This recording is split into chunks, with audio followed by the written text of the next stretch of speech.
Hello and welcome to the third episode of the Looking After Nature podcast, bringing you close to nature and wildlife in Hampshire. My name is Andy Davison and I'm a ranger at Hampshire Countryside Service. I'm here with my co-host and fellow ranger, Carly Harrod. Hi Carly. Hi Andy, it's great to be back out on another one of our sites today. This time we're coming to you from Lymington and Keyhaven Nature Reserve. What a fabulous day it is as well. It's quite a difference to what's been going on recently, isn't it? It's beautiful. Unfortunately, this is our last day out before the English lockdown starts, so we're making the most of it and getting out and recording the podcast today in the sunshine. Yeah, so we're up on the sea wall at Lymington and looking out across the Solents, the bit of water we near in the Isle of Wight. And you can almost, well, it's quite clear today, but it's flat calm. You can see the Isle of Wight just across the water there.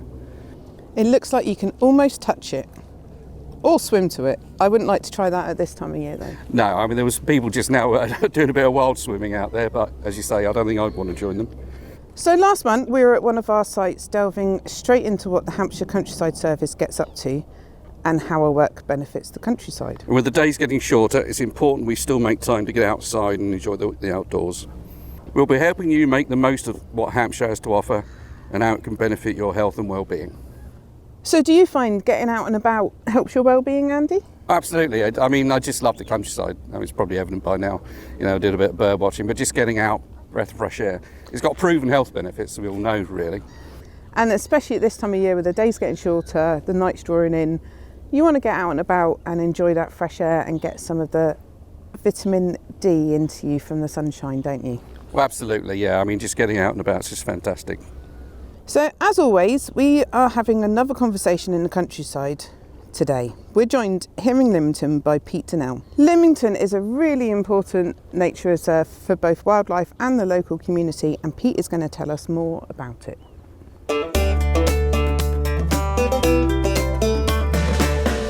Hi Pete, good to see you today. Hi Andy, good to see you. You're one of the old guard, aren't you? I mean, we've had quite a few of the people who've been here for donkey's years. I mean, you're one of them, aren't you? I'm still very young, Andy, but I have been here since 1988. Well, actually at Lymington, or? No, I've been here for 18 years. 2002 came here, but I've worked for the service since 1988. So yeah, I suppose one of the old guards, unfortunately. So you particularly like this site, do you? I love it, and you know, who can blame you on a day like today? I mean, it's absolutely stunning. But yeah, I've worked on quite a few sites across the service, but I think probably Lymington Keyhaven is my favourite, I would say. It's great. I mean, it's a fantastic site. I mean, it looks really wild and natural here. Has it always been the case? As is pretty much always the case on the coast, when you look at something, it might look natural, but it's very, very man-made. It's a very artificial landscape. But for instance, we're standing on the sea wall at the moment. Seawall, this particular section of seawall was only built in 1991, so the impact that's had on the coast is very significant. It creates a fantastic footpath for people to walk along, but you certainly can't call it natural. The saline lagoons behind here are also man-made, as are most of the other habitats on the reserve. But what we've done here over the years has created an area which is fabulous for wildlife. And I think I'm right in saying that it's got quite almost industrial history, this area, isn't it? It has. From the sort of late Middle Ages right the way through to the sort of middle of the 19th century, there was a vast salt-making industry here, probably the most important salt-making industry in England. And most of these low-lying marshes would have been turned over to salterns, and people were making salt from seawater. Huge amounts of salt as well. It's hard to imagine, but some years they were making several thousand tons of salt from seawater. The industry thrived during the sort of 17th and 18th centuries, but died in the middle of the 19th century because basically they started to be able to mine salt from Cheshire, and it became very much cheaper, shipped it down to London for next to nothing on the new trains, and so the salt industry here died. So they were then left with a large low-lying landscape of heavily salt polluted land, couldn't be used for growing crops, so it was turned over to sort of rough grazing. I mean, it certainly looks fantastic now. Last time we talked to Bird of West Solent, and they're very much focused on the wintering birds. I mean, I think this is probably quite important for wintering birds as well, isn't it? Yeah, it's very important for wintering birds. I mean, one of the features of these low-lying coastal grazing marshes is that they're very wet in the winter, which attracts large numbers of wintering waders and wildfowl, things like widgeon, teal, Brent geese, black-tailed godwits. You can see all of those species here in very large numbers on the grazing marshes. In the lagoons themselves, again, you've got a whole series of islands. The islands act as high tide roosts for wading birds. So when the areas that they feed on offshore on the mudflats where they're feeding during low tide are covered, they can go somewhere where they know they're safe from disturbance by people and their dogs. So these islands are very, very important as high tide roosts for wading birds. Doing this in early November, and this is really the start of the wintering season for most of these waders and wildfowl. A lot of these have come from a long way away. The Brent geese have come in from northern Russia, as have the widgeon. Teal have come from sort of Eastern Europe largely, and then black-tailed godwits have come down from Iceland. So all these birds migrate here to spend the winter, and they'll be here through till end of March, early April before undertaking their return migrations. And the reason they come here is because our climate is really very mild compared to the places they breed. So there's food available to them right the way through the winter. And reserves like this are ideal because we put quite a lot of effort into managing the site, so it's ideal for them. So we graze the site off during the summer, top off the rush, so there's big open areas of coastal grazing marsh which are quite wet, lying wet, perfect for birds like Brent geese and widgeon that basically are grazers. They feed on short grass. So yeah, the reserve is ideal for them, but it's ideal for them because we make it that way. But it's not only the wintering birds. I mean, this is a very special area for breeding birds as well, isn't it? It is. So in the lagoon in front of us here at Normandy, we've got a series of islands that were created when the lagoon was excavated. And this was excavated in 1991 to provide material for the sea wall we're actually standing on now. So the material we're standing on came originally from that lagoon. And in doing so, they created this series of islands which are fantastic. During the winter now, at high tide, they provide a high tide roost for wading birds that during low tide are feeding offshore on the mudflats. When the mudflats are covered up at high tide, they need to go somewhere. The islands provide a nice, safe high tide roost for them, and that's really crucial, really, with a lot of these wading birds having a safe and secure high tide roost. During the summer, the same islands are very important for breeding birds. So we have things like little terns, common terns, oyster catchers, and even avocets have started breeding out here as well now. So these really are very, very important.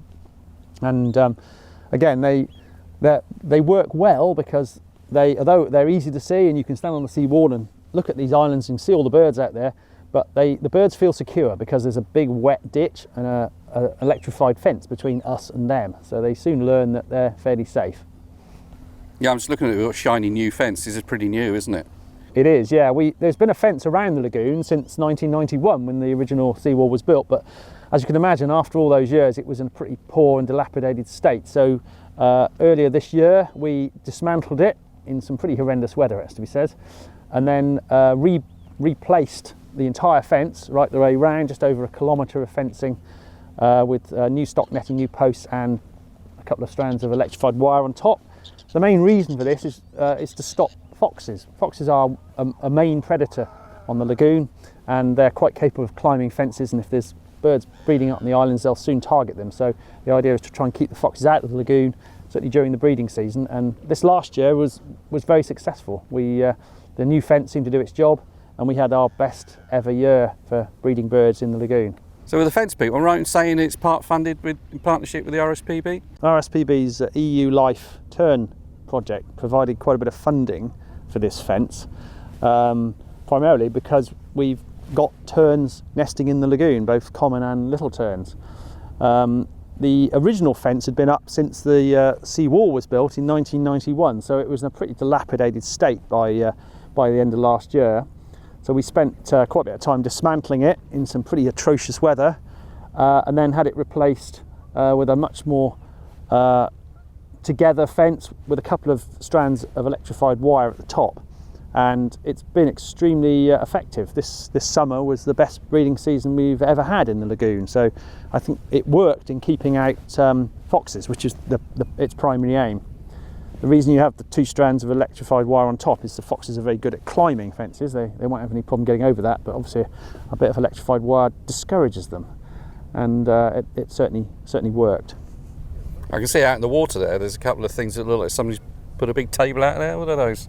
That's a raft which we put out there to try and encourage breeding common terns, and actually it was successful this year. We did actually have a pair nest on there this year, but to be honest, most of them nested on the island. So Rafts can be effective, usually where there isn't much other habitat. So if gravel pits and places like that where you haven't got many places for terns to nest, they'll take to rafts quite readily. But here they're less keen because they've got plenty of other places to nest. But at least one pair did use it this year. I mean, talking about saline lagoons, I mean, they're not quite salt and they're not quite freshwater. How do they work and what's special about them?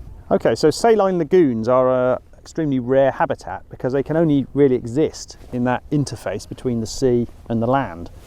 So seawater is about 36 parts per thousand salt. So obviously if you swallow a bit of seawater, it's pretty obviously salty. Freshwater is 0. Most of the saline lagoons here are about 20 parts per thousand, so about halfway, which in itself doesn't seem very significant, but actual fact it means that there's a whole suite of plants and animals that can live in those lagoons and nowhere else. So they can't live in freshwater, they can't live in seawater. So they're specialist animals and plants of saline lagoons. Now we've got a fantastic range here. This suite of saline lagoons along the coast between the Lymington River and Keyhaven are some of the most important in the country.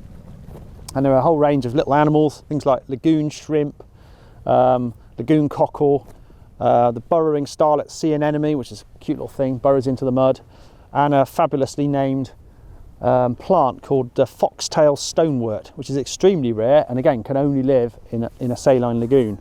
So these species are specialists in this habitat, and because they're specialists in a rare habitat that only occurs in that interface between the sea and the land, they tend to be rare species themselves. So one of the reasons this whole site was designated as a nature reserve is because of all these little critters that are living in the mud and the water of these saline lagoons. They're not easy to see, not particularly sexy really, but they are extremely rare, and we've got a real responsibility for managing them and maintaining the water and the lagoons in good condition. So you've got all these rare shrimps in here, Pete. Surely all these birds are eating these shrimps, aren't they? I think they can cope with the level of predation. An interesting thing about rarity is that very often, although an organism may be extremely rare nationally, it may only occur in a very few places. Where they do occur, it can be very common. So in this lagoon in front of us, we've probably got tens of thousands of these Nematostella vectensis, this little burrowing anemone. But having said that, you wouldn't find it in many other locations. So you have to be a bit careful with rarity and overall numbers. But generally speaking, they do pretty well here. And one of the reasons this whole site was designated as a nature reserve and a site of special scientific interest is because of these plants and animals, these specialist plants and animals that live in these saline lagoons along this section of coast. The lagoons themselves are quite interesting because when the salt industry basically finished in the middle of the 19th century, prior to that they didn't really have much of a sea wall because they wanted to allow the salt in so it would flood the pans and they could make their salt. But as soon as the salt industry finished, they needed a seawall to stop constant flooding the land that they were trying to graze. So to make a seawall, they needed some material, and so they basically dug material from the nearest bit of ground all the way along the inside of the boundary. And so there's a whole string of these sea walls, of these saline lagoons now, which are basically just borrow pits for the old sea wall. So most of these saline lagoons would have been created in the mid-late 19th century. This one in front of us though, at Normandy Lagoon, is of much more recent origin. This was dug out in 1991 to provide material for the seawall we're standing on now, and this is a much more substantial structure. The seawall was rebuilt in 1991 to be a much bigger structure. They needed an awful lot of material, and so that's when they created Normandy Lagoon and all the islands we see in front of us. So we had that sparrowhawk shoot through, and suddenly all these birds are in the air calling, aren't they? It was quite amazing, wasn't it? Yeah, that was stunning, wasn't it? I mean, it only takes a bird of prey to suddenly appear and all hell breaks loose. And there's probably about, I don't know, a dozen different species of waders and wildfowl up in the air wheeling around. Spot shank calling there. Yeah. They'll soon settle down again though, because the big female sparrowhawk was sat on that post, and most of these birds will settle down and resume their high tide roosting until she moves again. Because you get quite a few different types of bird of prey here, don't you? Yeah, I mean it's very good. If you come here during the winter, then marsh harriers and peregrines are fairly regular. Obviously sparrowhawks and kestrels as well.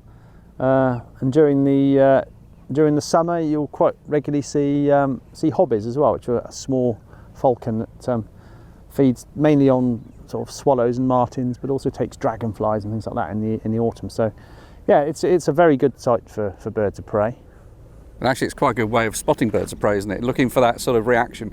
Birds flying up in the air, going all over the place, and quite often that's the time to have a look around, see if you can see a bird of prey, isn't it? That's right. Yeah, as soon as you see that, if the birds sort of explode into life, then they've seen something nearly always. So yeah, it's a good way of checking. So when you see the birds doing that, it's always good to look up. There's an avocet flying there. That's just landed in the middle of the water. Actually, while we're standing here talking, Pete, somebody's pointed out there's actually a seal offshore, isn't there? Which you just about see it going along over there.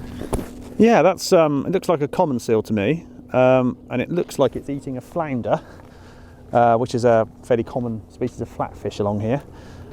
Seals are surprisingly regular now in the Solent. In fact, we occasionally see grey seals as well. Common is obviously more regular, but yeah, I think it's a good indication that perhaps the water is relatively clean and they're not persecuted anymore as they perhaps have been in the past. So yeah, it's hard to think. You go down to the coast in Hampshire and look out and you've got a fairly good chance of seeing a seal. It's amazing. It's strange though, although some people call them common seals, it's not the most common seal in Britain, is it? The grey seal is commoner. It is, yeah, grey seal. There were huge populations of grey seals up on the east coast. But down here in the Solent, the common seal is the more regular one anyway, certainly, and the smaller of the two. So we've been looking inland. If we turn around and look out offshore, we've got these low islands here with this vegetation on. Yeah, so this area is part of the Hampshire Wildlife Trust's reserve, and that's a real mixture of salt marshes and mudflats. It's a pretty substantial reserve, covers about 1,500 acres from Hurst Spit down to Tanner's Lane at Pyrewell. And in combination with the Hampshire County Council Reserve that we've been looking at earlier on, we've got about 2,000 acres of protected coastal habitat, which is by far the largest area really in Hampshire. So it's a real mosaic of different habitats, from open water, coastal grazing marshes, areas of scrub, vegetated shingle, salt marshes as we talked about earlier. So yeah, it's an amazing area really, and one of the reasons there's so many birds here and so much wildlife is because you've got such a range of habitats in a relatively small area. And these offshore islands are quite important for gulls in the summer, aren't they? Yeah, during the summer you have a large population of black-headed gulls nesting off there. Most years there's about between 7,000 and 8,000 pairs of black-headed gulls nesting on these salt marshes, as well as a range of waders, things like oyster catchers and redshank also nest out there. And we have a few terns nesting on the shingle islands on the edges of the salt marsh. The only problem, if you like, or the fly in the ointment, is that these marshes are eroding quite rapidly. A combination of sea level rise and increased storminess that we're getting these days, and the dieback of spartina, which is this grass that binds the salt marshes together, is causing them to disappear at quite a rapid rate. You know, they're eroding away at maybe 10 metres a year in places, and current predictions are that most of these offshore salt marshes will be gone within the next 40 to 50 years. So unfortunately the gulls will then lose the areas which they currently nest. Well, as we've been standing here, Pete, there's clearly quite a lot of people here, and clearly it's not only important for the wildlife, it's important for people as well, isn't it?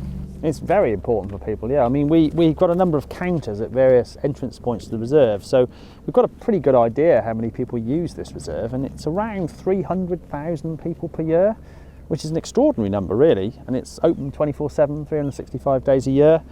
So there are a number of very nice circular walks as well as the linear Solent Way, which runs all the way along the sea wall. Lots and lots of different types of activities. Obviously today we've seen mainly walkers, but lots of dog walkers. We have fishermen that use the site, cyclists, runners, bird watchers, of course, lots of bird watchers here.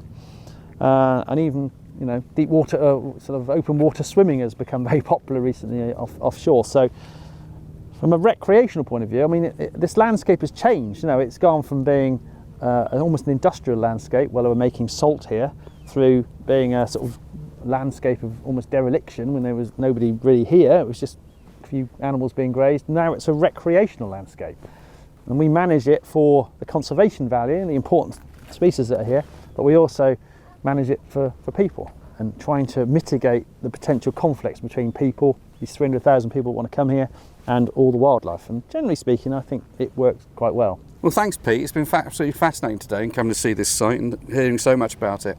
That's all right, Andy. No problem. Really enjoyed it. Chosen a good day as well.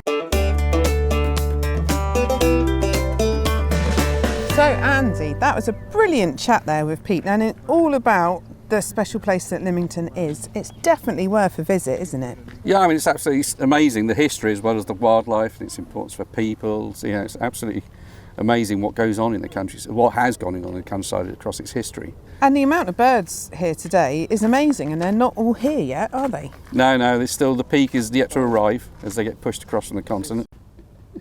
And I think we're well known on our podcast now for inserting random facts and odd things into these conversations, aren't we? We are. We do have a lot of random facts between us, but I don't have any today. Do you have any? I've got a couple, yeah. So we talked about salt. I mean, people thought, why would they be making it? But salt was amazingly important before refrigeration came along, because it's the only way you could preserve food. Ah, see, now we take salt for granted, don't we? We just go to the supermarket and buy it. Well, yeah. But actually, there's a good fact that comes about from that. Do you know where salary comes from? No. In Roman times, they actually used to pay their soldiers in salt because it was so valuable. The Latin for salt is sal, and so salary is based on that. Ah. So that's why we all get a salary now. I'm glad I don't get paid in salt, though. I'm glad it's more money. I don't think my mortgage company would take salt as a payment. And actually, we're looking across the Isle of Wight over there, and you can see all that lovely woodland, and it's absolutely spectacular, isn't it? It's so close. You look as though it feels like you could touch it as well. Yeah, it's very close. But do you know there's no tawny owls on the Isle of Wight? Why? Well, tawny owls, unlike a lot of species, we talked about all these migrating birds flying thousands of miles. Tawny owls barely move. Oh. And they certainly don't like crossing water. And you'd think actually they'd look across and think, actually it looks like some good woodland over there, because they're really common in Hampshire, but they just don't cross the water, so there's no tawny owls over there. See, so does that mean the one that lives by my house basically lives by my house? Yeah, they doesn't move very very far. rarely move any distance at all. So do you have a favourite part of the site, Andy? Actually, there's a flood at Lower Pennington Lane by the car park. There's a big, normally in most winters it floods, and then as the evening goes down, you get all the lapwings flying in, and it's absolutely stunning there. So that bit of marsh at Lower Pennington's a beautiful bit. I've not really been here that much. I'm usually working more in the east of the county, so I will definitely be coming back to visit and seeing all the fantastic sights to see. So that wraps up the third episode of our podcast. Thanks for listening to Looking After Nature, the Hampshire Countryside Service podcast. Don't forget to subscribe for more nature, conservation and well-being content. We'd love to hear from you with any comments or thoughts, or if there's anything you'd like us to discuss in the future episodes. Let us know by tweeting @HantsCS or messaging us on Facebook and Instagram. We're @Hampshire Countryside. And we'd really appreciate it if you'd rate and review our podcast on iTunes, as this helps other people find us. In the meantime, check out our social media pages for relevant updates. For now, thanks again for listening. I'm Andy Davidson. And I'm Carly Harrod. See you next time.